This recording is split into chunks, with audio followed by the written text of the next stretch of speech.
अस्सलाम वालेकुम नाजरीन, आप देख रहे हैं INN चैनल। मैं हूं शेख अहमद अली। आज की खास बात में हम देखेंगे कई अहम कौमी और बैनुल अक़वामी खबरें।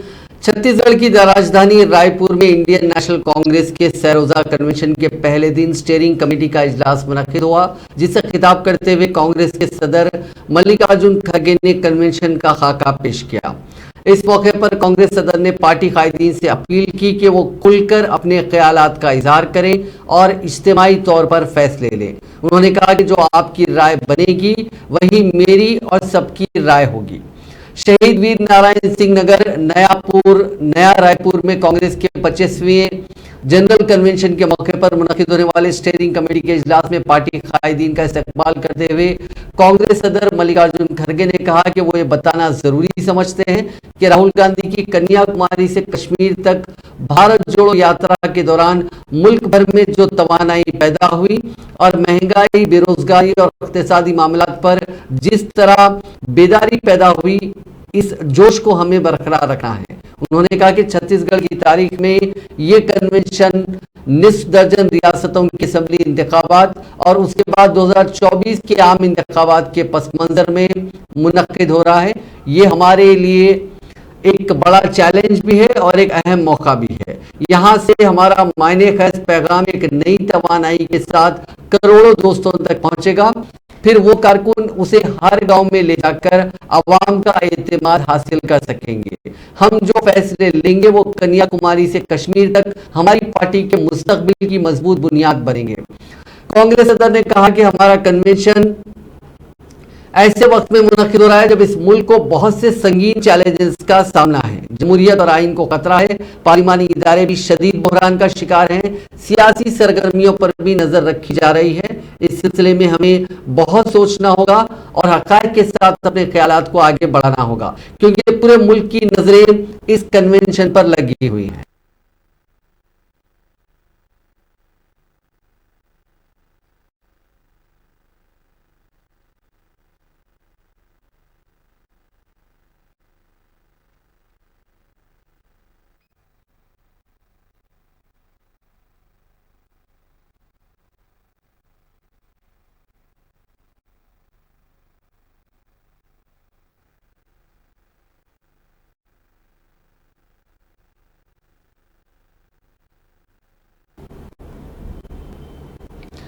कांग्रेस की स्टीयरिंग कमेटी ने पार्टी वर्किंग कमेटी के अरकान के इंतखाब का हक पार्टी सदर को सौंपने का फैसला किया। कमेटी की मीटिंग के बाद पार्टी के महकमे मौसूलात के सरबराह जयराम रमेश ने सहाफियों को ये मालूमात देते हुए कहा कि कमेटी ने मुत्तफिका तौर पर यह फैसला नौजवानों, खवातीन, दलितों और अक़लियतों की नुमाइंदगी को महफूज बनाने और यकीनी बनाने के लिए किया है। उन्होंने कहा कि कमेटी ने पार्टी आइन की 16 दफात और 32 कवायद में तरमीम को मंजूरी दी है, जिस पर सब्जेक्ट कमेटी गौर करेगी। उन्होंने बताया कि कमेटी की तरफ से मंजूर शुदा दफात में साबिक वजीर आजम और पार्टी के साबिक सदर को मुस्तकिल तौर पर वर्किंग कमेटी में शामिल किया जाना है। उन्होंने कहा कि कमेटी की मीटिंग में 45 मेंबरान मौजूद थे। इस मीटिंग में गांधी खानदान के अफराद की अदम मौजूदगी पर किसी ने कोई तबसरा नहीं किया। स्टीयरिंग कमेटी संचालन समिति की बैठक हुई। इस समिति में 45 से भी ऊपर सदस्य ने भाग लिया। प्लीनरी के एजेंडे पर चर्चा हुई। आज शाम 4:30 बजे सब्जेक्ट समिति की बैठक होने वाली है, जहां जो 6 प्रस्ताव तैयार किए गए हैं उस पर विचार होगा, उसको मंजूरी दी जाएगी और कल और परसों उन प्रस्तावों पर प्लीनरी में चर्चा होगी। वे करीब 10 बजे, 10:30 बजे कांग्रेस अध्यक्ष सम्मानित मल्लिकार्जुन खड़गे जी प्लीनरी को संबोधित करेंगे। उसके बाद पूर्व कांग्रेस अध्यक्ष श्रीमती सोनिया गांधी जी प्लीनरी को संबोधित करेंगी। उसके बाद करीब 1 बजे को, कल लंच ब्रेक नहीं होगा, 1 बजे को तीन प्रस्ताव लिए जाएंगे चर्चा के लिए प्लीनरी में। राजनीतिक प्रस्ताव, आर्थिक प्रस्ताव और विदेशी मामलों से जुड़े हुए जो मुद्दे हैं उसके ऊपर प्रस्ताव। 1 बजे से 7 बजे तक ये तीन प्रस्ताव पर चर्चा होगा। परसों यानी कि 26 तारीख को 9:30 बजे फिर से प्लीनरी में बातचीत शुरू होगी। तीन प्रस्तावों पर कृषि प्रस्ताव, युवा शिक्षा और रोजगार का प्रस्ताव और सामाजिक न्याय और सामाजिक सशक्तिकरण पर प्रस्ताव। कल सुबह 10:30 बजे, लगभग 10:30 बजे, माफ कीजिएगा, परसों लगभग 10:30 बजे पूर्व कांग्रेस अध्यक्ष राहुल गांधी जी प्लीनरी को संबोधित करेंगे और उसके बाद प्रस्तावों पर चर्चा फिर से शुरू होगी। 2 बजे को कांग्रेस अध्यक्ष का अंतिम भाषण होगा इस प्लीनरी में और 3 बजे, 4 बजे नहीं, कल मैंने आपको 4 बजे का समय का संकेत दिया था, परसों 3 बजे पब्लिक रैली होगा जहां छत्तीसगढ़ के मुख्यमंत्री कांग्रेस अध्यक्ष मल्लिकार्जुन खड़गे जी और पूर्व कांग्रेस अध्यक्ष राहुल गांधी जी उस पब्लिक। रायपुर में कांग्रेस के कन्वेंशन के दौरान पार्टी कायद सचिन पायलट ने कहा कि इस कन्वेंशन के जरिए कांग्रेस को एक नया पैगाम जाएगा और रायपुर से एआईसीसी कन्वेंशन मुल्क की सियासत में एक अहम मकाम रखता है। यहाँ जो करारदादें मंजूर की जाएंगी और उनसे जो पैगाम जाएगा उसे हम आवाम तक पहुंचाएंगे। एनडीए हुकूमत की 2024 की उल्टी गिनती यहीं से शुरू होती है। मुझे लगता है इस अधिवेशन पर सभी कांग्रेसजनों की और देश की निगाह टिकी हुई है और महत्वपूर्ण चर्चा यहाँ पर होगी और जो प्रस्ताव पारित होंगे आने वाली भावी राजनीति का यहाँ से बहुत कुछ उजागर होगा और सभी कार्यकर्ताओं के अंदर एक नई ऊर्जा का संचार भी होगा और पूरे देश के कार्यकर्ता यहाँ पर आएंगे। 15,000 कांग्रेस के पदाधिकारी यहाँ पर आएंगे। कांग्रेस अधिवेशन हमेशा देश की राजनीति में बहुत एक अहम मोड़ साबित हुआ है और मुझे लगता है रायपुर का अधिवेशन जो होगा ये बहुत सार्थक साबित होगा और 2024 तक हम लोग कैसे एनडीए को पराजित कर पाएंगे उस विषय में बहुत सारी चर्चा यहाँ पर होगी। बड़ी चुनौती क्या रहेगी आपको लगता है 2024 के लिए? चुनौती तो सब जनता तक पहुंचना है और जो भाजपा की नाकामियां हैं वो हम लोगों को जनता तक पहुंचानी है। उसमें कांग्रेस पार्टी अग्रणी रहेगी और मुझे लगता है कि सहयोगियों के साथ हम लोग 24 का जो चुनाव है वो चुनौती देकर हम जीत सकते हैं। राजस्थान का भी चुनाव होना है, तीनों राजस्थान, मध्य प्रदेश, छत्तीसगढ़, यहाँ पर कांग्रेस पार्टी जीतेगी मुझे लगता है और हमारा ये उद्देश्य है कि अलग अलग राज्यों में, चाहे कर्नाटक हो चाहे बाकी उत्तर पूर्व के राज्य हो, राज्यों में कांग्रेस जीतेगी तभी हमें लगता है कि हम 24 के अंदर एनडीए को चुनौती देकर हरा पाए। अच्छा, अधिवेशन के पहले जो ईडी जो भारत सरकार ने मन बना लिया है अपने पॉलिटिकल ओपोनेंट्स को, राजनीतिक पराजय तो बात की बात है, लेकिन सब एजेंसीज का दुरुपयोग कर एक संदेश देना चाहते हैं, चाहे वो बीबीसी के दफ्तर पर छापा मारना हो, चाहे कांग्रेस के लोगों को जबरदस्ती गिरफ्तार करना हो, ब्यूरोक्रेसी का, जुडिशरी का, एजेंसीज का, ईडी का जो दुरुपयोग और जो खुलेआम दुरुपयोग हो रहा है वो उनके घमंड और अहम का भी परिचय है। लेकिन जनता सब देख रही है, सही समय पर लोग सही निर्णय करेंगे। सुप्रीम कोर्ट ने जुमे को अडानी ग्रुप पर हिंडनबर्ग रिपोर्ट से मुतालिक मीडिया पर खबरें शाये करने, नशर करने पर पाबंदी लगाने की दरखास्त को मुस्तरद कर दिया। Chief justice D Y Chandrachud, justice P S Narasimha और जस्टिस जेबी पारदीवाला की बेंच ने एडवोकेट एमएल शर्मा की दरखास्त को मुस्तरद करते हुए कहा कि हम इस मामले में मीडिया को कोई हुक्म इम्तनाई जारी नहीं करने वाले हैं, हम जल्द ही अहकामात जारी करेंगे। दरखास्त गुजार एडवोकेट शर्मा ने खुसूसी तस्करी के दौरान बेंच के सामने अर्ज किया कि अमेरिकी रिसर्च इंस्टीट्यूट हिंडनबर्ग को अडानी ग्रुप से मुताल्लिक खबरें शाये करने से उस वक्त तक रोकना चाहिए जब तक अदालत इस मामले की तहकीकात के लिए कमेटी तश्कील देने का हुक्म नहीं देती। उन्होंने दावा किया कि मीडिया हिंदुस्तानी स्टॉक मार्केट को मुतासिर करने और सरमायाकारों में खौफ व हरास फैलाने वाली खबरें शाये नशर करता रहा है। मीडिया इस मामले में सनसनीखेज खबरें शाये या नशर कर रहा है। बेंच ने उनकी अर्जी पर कहा कि मुनासिब दलाइल दें।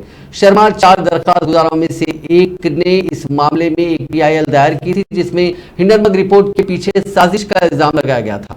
अदालत उस्मा ने 17 फरवरी को समाअत के बाद कहा था कि वो हिंडनबर्ग रिपोर्ट की तहकीकात के लिए कायम की जाने वाली कमेटी के अरकान के तौर पर मरकज के जरिए तजवीज़ करदा माहिरीन के नामों को मुहरबंद लिफाफे में कबूल नहीं करेगी। ज़राअत के शोबे में नौजवानों की कम शिरकत और प्राइवेट सेक्टर की इख्तिराअत और सरमायाकारी से दूर रहने पर तशवीश का इजहार करते हुए वज़ीर आज़म नरेंद्र मोदी ने कहा कि इसके लिए बजट में कई ऐलानात किए गए हैं, जिनका फ़ायदा उठाया जाना चाहिए। ज़राअत और कोऑपरेटिव पर पोस्ट बजट वेबिनार से खिताब करते हुए मोदी ने कहा कि नौजवान ज़राअत की अहमियत को जानते हैं, फिर भी शोबे में उनकी शिरकत कम है।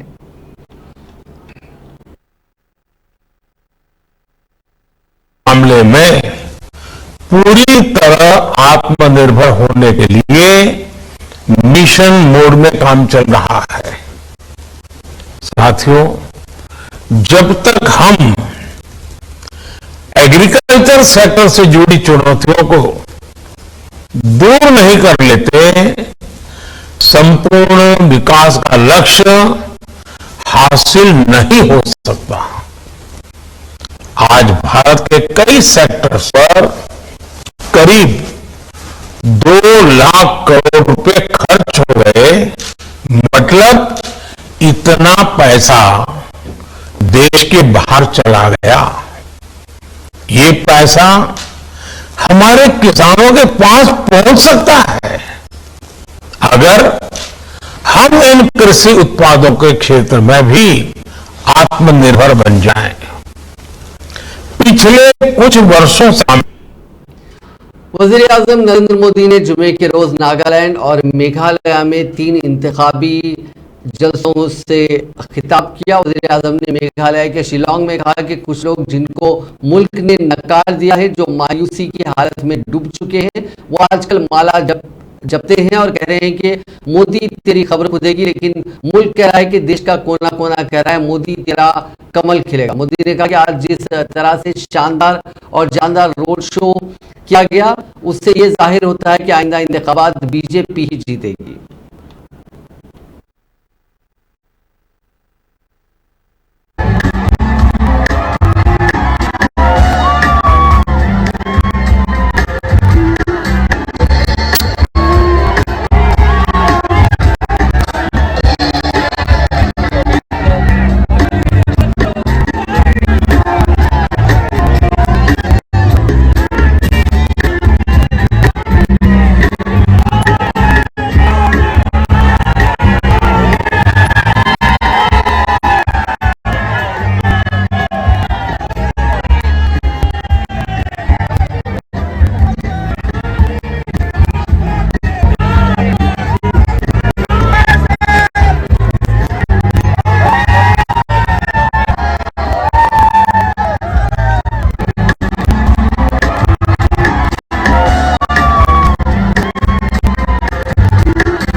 नागालैंड के लिए स्वीकृत हुए हैं। पाइप से घर घर पानी मिले, ये तो नागालैंड के एक बहुत बड़े हिस्से की बहनों को सपना होता था। पिछले 3.5 वर्षों में ही नागालैंड के 3.5 लाख से अधिक परिवारों तक पाइप से पानी ये पहुंचाने की सुविधा दी गई है। इसका सबसे अधिक लाभ हमारी ट्राइबल बहनों को हुआ है। आयुष्मान भारत योजना का लाभ भी बहुत बड़ी संख्या में हमारी बहनों को हुआ है, आदिवासी परिवारों को हुआ है। नागालैंड के हजारों साथियों ने इस स्कीम के तहत मुफ्त इलाज कराया है। भाजपा सरकार ना रीजन को लेकर भेदभाव करती है, भाजपा सरकार ना रीजन को लेकर के भेदभाव करती है और ना ही रिलीजन को देख करके भेदभाव करती है। आप याद करिए, जब कोरोना महामारी फैली, जब वैक्सीन आई तो हमने सबको वैक्सीन पर जोर दिया, सबको बिना भेदभाव वैक्सीन लगाई। साथियों, बीजेपी एनडीए सरकार की हर योजना, चाहे इंफ्रास्ट्रक्चर की हो या फिर वेलफेयर की, ये सबके लिए है, सबके हित में है, कोई भेदभाव नहीं। यही सबका विकास है। सबका विकास का एक और उदाहरण हमारी किसानों से जुड़ी योजना है। हमारी सरकार छोटे किसानों, आदिवासी किसानों को मदद दे रही है। दीमापुर सहित इस पूरे क्षेत्र में मरकजी वजीर दाखिला अमित शाह ने आज कहा कि कांग्रेस ने अपने तवील इख्तिदार के दौरान कबायली मुजाहिदीन आज़ादी के लिए कोई काम नहीं किया और नरेंद्र मोदी हुकूमत ने पूरे मुल्क में ऐसे हीरोज के एजाज में 10 यादगारें तामीर की। उन सब ने 1831 की कोल बगावत की याद भी मनाई। अमित शाह मध्य प्रदेश के सतना में मां शिबरी जयंती के मौके पर मुनक़िदा कोल महाकुंभ से खिताब कर रहे थे। इस दौरान रियासत के वज़ीर आला शिवराज सिंह चौहान, मरकजी वजीर फग्गन सिंह कुलस्ते, भारतीय जनता पार्टी की रियासती इकाई के सदर विष्णुदत्त शर्मा और दीगर कायदीन भी मौजूद थे। आज के सभी भाइयों बहनों को मैं आज यहाँ आया हूं तब 1831 का कोल विद्रोह भी याद कराना चाहता हूं। भारतीय जनता पार्टी की सरकार ही है जिन्होंने जनजातियों ने किए हुए स्वतंत्र संग्राम के स्मारक बनाने का काम किया। मोदी जी ने 200 करोड़ के खर्चे से देश भर में 10 स्मारक बनाने का निर्णय किया।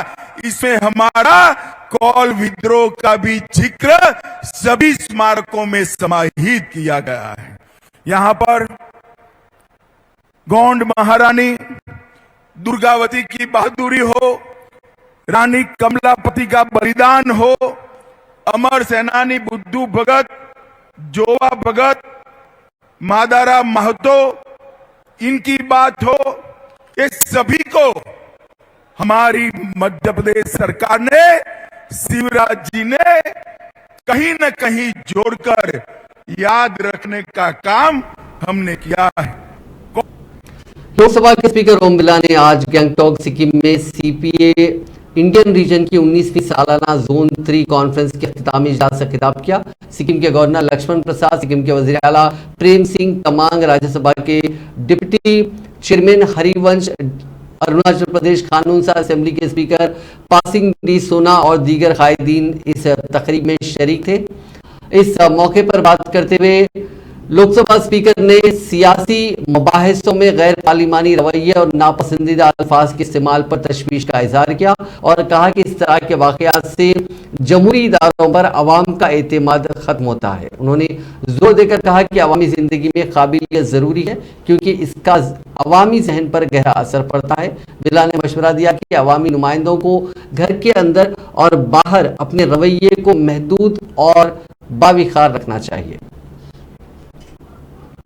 दिल्ली शराब घोटाले में एनफोर्समेंट डायरेक्टरेट की जांच केजरीवाल के दफ्तर तक पहुंच गई है। ईडी ने जुमेरात के रोज केजरीवाल के पीए विभव कुमार को नोटिस भेजकर बुलाने के बाद पूछताछ की है। रिपोर्ट्स के मुताबिक ईडी ने विभव कुमार को घोटाले में जो फोन बर्बाद किए गए हैं या तबाह किए गए उसके बारे में पूछताछ की। बताया जा रहा है कि 36 मुलजिमीन हजारों करोड़ रुपए के घोटाले को छुपाने के लिए 170 फोनों का इस्तेमाल किया। बाद में उन फोनों को बर्बाद कर दिया गया। इस फोन के जरिए से आबकारी पॉलिसी का ड्राफ्ट को लागू होने से पहले ही शराब माफिया को भेजकर घोटाले को अंजाम देने वालों तक ईडी पहुंचना चाह रही है। ईडी ने इस सिलसिले में पहले भी बहुत से लोगों को गिरफ्तार किया है। छत्तीसगढ़ के जिले बलौदा बाजार में कल देर रात ट्रक और पिकअप के टकराने के हादसे में 11 लोगों की मौत हो गई और मुतअद्दिद जख्मी हो गए। पुलिस राय से मौसूला इत्तला के मुताबिक जिले बलौदा बाजार के अर्जुनी इलाके में देर रात पिकअप और ट्रक के तसादुम में 11 अफराद हलाक और 1 दर्जन से के करीब लोग जख्मी हुए। जहां हलाक होने वालों में 2 बच्चे भी शामिल हैं। हादसे की इत्तला मिलते ही पुलिस के आला अफसरान मौके पर पहुंचे और जख्मियों को अस्पताल मुंतकिल किया। यूपी में काबा गाने से शोहरत हासिल करने वाली नेहा सिंह राठौर को उनके गाने पर उत्तर प्रदेश पुलिस ने गुज़िश्ता दिनों नोटिस जारी कर जवाब मांगा था। इसके जवाब में उन्होंने जारिहाना रुख इख्तियार करते हुए एक नया गाना रिलीज कर दिया, जिसमें नौजवानों की बेरोजगारी का इशू उठाया गया। साथ ही नेहा राठौर ने हुकूमत और यूपी पुलिस को यह चैलेंज भी कर दिया कि वो चाहे तो इस गाने के लिए भी नोटिस भेज सकती है। दरअसल कानपुर वाक़े पर मबनी नेहा राठौर के गाने पर यूपी पुलिस ने उन्हें नोटिस थमाया था। इस नोटिस को लेकर सोशल मीडिया पर यूपी हुकूमत और यूपी पुलिस की खूब फजीहत हो रही है। रोजगार मिल जादा, रोजगार मिल जादा, हर नून तेल पैसा ना उधार मांगिला, नून तेल पैसा ना उधार मांगिला, बेरोजगार बानी साहब रोजगार मांगिला, बेरोजगार बानी साहब रोजगार मांगिला, बेरोजगार बानी साहब रोजगार मांगिला। शहर हैदराबाद कई बातों के लिए मशहूर है। चार मीनार, हाईटेक सिटी, केबल ब्रिज और हुसैन सागर, ये इनमें कोई नई बात नहीं है। टी हब, हाईटेक सिटी भी कुछ नया नहीं है। अब शहर अच्छी बातों के साथ साथ नए दौर के नए नए मसाइल के लिए भी मशहूर हो रहा है। लेकिन कुछ मसाइल ऐसे हैं जो शहरियों ने खुद ही पैदा कर लिए हैं। उनमें सबसे अहम है बेहंगम ट्रैफिक। अगर तमाम ही लोग ट्रैफिक कवानीन पर अमल करें तो बड़ी हद तक इस मसले को हल किया जा सकता है। दूसरा अहम मसला है कबूतर। जी हाँ, आज शहर में जितनी कारें हैं, जितनी बाइक्स हैं और जितनी बसें हैं, उनसे भी कहीं ज्यादा कबूतर हैं। आप कहीं चले जाएं, आपको कबूतर नजर आ जाएंगे। घर की छतों पर, दफ्तरों की खिड़कियों पर, खूबसूरत इमारतों पर, बसों पर और पुलों पर, हर जगह आपको कबूतर ही कबूतर नजर आएंगे। कभी कभी तो आपको लगेगा कि यह शहर हैदराबाद नहीं बल्कि कबूतर नगर है। उड़ते हुए कबूतर, हवाओं में खेलते हुए कबूतर, जमीन पर दाना खाते हुए कबूतर बड़े ही अच्छे लगते हैं। फोटोग्राफर ऐसे मनाजिर अपने कैमरों में कैद भी करते हैं। बच्चों की तस्वीरें भी ली जाती हैं और मासूम बच्चे दाना खाते हुए उन कबूतरों को उड़ाने में बड़ी खुशी महसूस करते हैं। माँ बाप बड़ी ही मोहब्बत से अपने बच्चों की तस्वीरें कबूतरों के साथ लेते हैं और खुश होते हैं। लेकिन क्या कभी आपने सोचा कि क्या यह खुश होने वाली बात है? आइए देखते हैं इसका दूसरा रुख। कबूतर परिंदों की एक किस्म है जिनका माहौलियात में एक अहम किरदार होता है और माहौलियात के लिए उनकी एक खास तादाद की जरूरत होती है। कुदरती तौर पर उन परिंदों की जितनी तादाद होनी चाहिए वही रहती है, जिसे माहौलियाती तवाज़ुन या एनवायरमेंटल बैलेंस जिसे हम कहते हैं वो बना रहता है। लेकिन अगर ये तादाद बढ़ जाए तो ये फायदा कम और नुकसान ज्यादा हो जाती है। क्या कबूतरों की तादाद में इजाफा कुदरती है या फिर खूबसूरत तस्वीरों की तलाश में हमने ही ये काम किया है? आइए देखते हैं।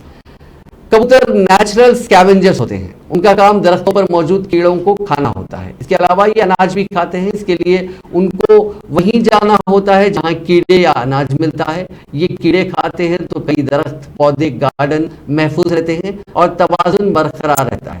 लेकिन अगर इंसान अनाज का इंतजाम कर दे और उन्हें हद से ज्यादा दाना देते रहें तो कबूतर अपनी कुदरती गिज़ा छोड़कर दानों पर मुनहसर हो जाते हैं और उनका पॉपुलेशन एक्सप्लोजन होता है। और ये किसी भी इलाके के लिए सही नहीं है। एक मखसूस इलाके में, एक मुरब्बा मील इलाके में इन परिंदों की तादाद अगर बढ़ जाती है तो इससे तवाज़ुन बिगड़ जाता है। इसका नतीजा है कि कबूतरों की लीद शहर के हर इलाके में फैल जाती है। इस गंदगी के नतीजे में लोगों में रेस्पिरेटरी यानी सांस लेने की प्रॉब्लम होती है। घरों की छतों पर, खिड़कियों में, गाड़ियों पर, पार्किंग, तारीखी इमारतों पर और हर जगह इस गंदगी के नतीजे में कई मसाइल का सामना होता है। इस तरह ये मैन मेड प्रॉब्लम कोई कुदरती नहीं है। इसका हल निकाला जा सकता है। कबूतरों की आबादी को बढ़ने से रोकने के लिए उनको कुदरती तौर पर गिज़ा तलाश करने देना चाहिए, क्योंकि परिंदों को गिज़ा देना इंसानों की जिम्मेदारी नहीं है। इसके लिए कुदरत काफ़ी है और कुदरत ही बेहतर इंतजाम करती है। चंद तस्वीरों के लिए कबूतरों को दाना देना कुदरती काम में मुदाखलत या इंटरफियरेंस है, जिसके नतायज कभी अच्छे नहीं होते।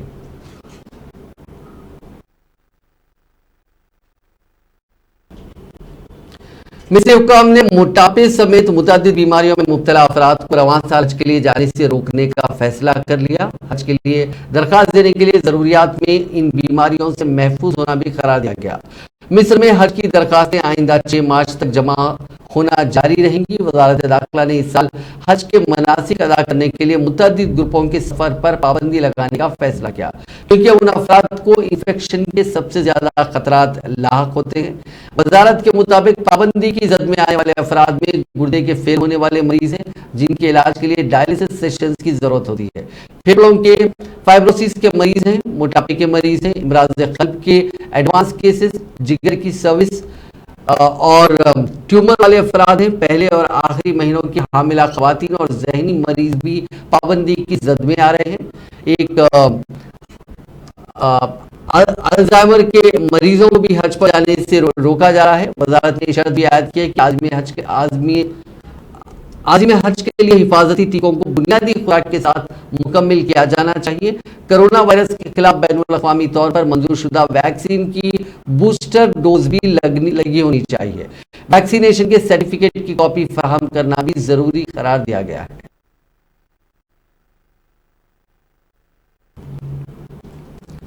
तुर्किया की वजारत इंसाफ ने मुल्क के जुनूब मगरिब में आने वाले जल्जले में हजारों इमारतों के मुनहदिम होने के बाद तामीरात के दौरान मुश्तबा बदनुमानी की तहकीकात के जिम्मन में 171 अफराद के खिलाफ वारंट गिरफ्तारी जारी किए हैं। तुर्क मीडिया ने पहले भी तामीराती बदनुमानी में मुलविस होने के शुबे में इसी तरह की गिरफ्तारियों की इतला दी थी। एक रिपोर्ट के मुताबिक तुर्किया ने तबाहकुन जल्जले के बाद हिफाजती मियारात यानी सेफ्टी स्टैंडर्ड्स की खिलाफ वर्जी करने के शुबे में इमारतों के ठेकेदारों की तहकीकात को वसी कर दिया।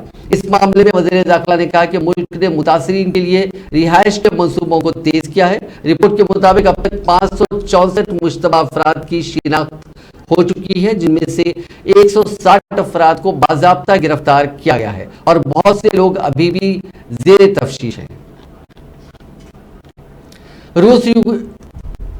रूस और यूक्रेन की जंग को आज 1 साल पूरा हो गया। इस मौके पर यूक्रेन के सदर व्लादिमीर ज़ेलेंस्की ने ट्वीट कर कहा कि जंग का 1 साल दर्द, दुख, भरोसा और एकता दिखाता है। 2023 हमारी जीत का साल होगा। जुम्मे की सुबह ज़ेलेंस्की ने मुल्क को मुखातिब भी किया, कहा कि 24 फरवरी 2022 से हमारी जिंदगी के सबसे बड़े और मुश्किल दिन शुरू हुए। उस दिन हम बम के धमाकों की आवाज के साथ उठे और तब से जाग रहे हैं। रूस ने कहा था कि यूक्रेन 72 घंटे भी टिक नहीं पाएगा, लेकिन हम आज उनका सामना आज तक कर रहे हैं। ज़ेलेंस्की ने आगे कहा कि जंग की शुरुआत होने पर हम पीछे नहीं हटे, ये हमारी बहादुरी, जज्बे और यकीन का सबूत है। हजारों लोगों ने मुल्क की हिफाजत में जान गंवाई है। मैं उन सभी को खिराज अकीदत पेश करता हूँ। आपको बता दें कि रूस और यूक्रेन की जंग में अब तक करीब 27,000 लोग मारे गए हैं, जबकि हजारों करोड़ डॉलर का नुकसान हुआ है। बरतानिया में लोगों को ताज़ा फलों और टमाटर समेत बाद सब्जियों की शदीद किल्लत का सामना है। ये बुरा शदीद है कि सुपर मार्केटों ने सारिफीन के लिए अशिया की खरीदारी की मिकदार तय कर दी है। रिपोर्ट के मुताबिक जिन अशिया की फीस सारिफ मिकदार मुकर्रर की गई, उनमें टमाटर, फूल गोभी, पत्ता गोभी, खीरे, ब्रोकली, काली मिर्च वगैरह शामिल हैं। नेज़ कोई खरीदार एक वक्त में सिर्फ 3 चीजें ही खरीद सकता है। रिपोर्ट के मुताबिक बरतानिया में इन अशिया की किल्लत की वजह स्पेन और शुमाली अफ्रीका खुसूसन मराकश में खराब मौसम, शदीद बारिश, सर्दी, सैलाब और नकलो हमल के मसाइल पैदा होना है। बिजली की ज्यादा कीमत की वजह से मकामी ग्रीन हाउस खेती में भी शदीद कमी वाक़ हुई है।